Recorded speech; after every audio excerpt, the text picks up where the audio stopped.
Welcome to the Learning Pines YouTube. We hope this video helps.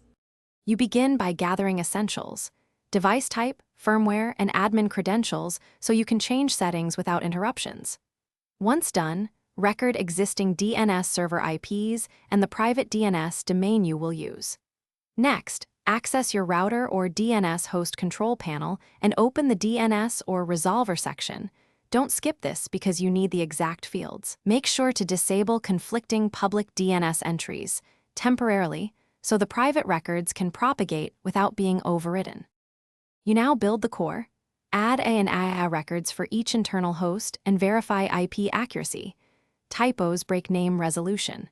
Then, if services require reverse lookups, add PTR records and align them with network subnets.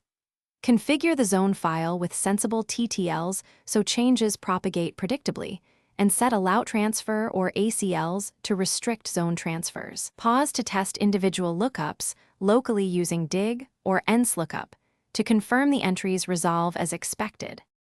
Finish by restarting DNS resolver services and flushing caches on servers and client machines so everyone sees the new records. Once done, test resolution from various devices and subnets to confirm consistent responses.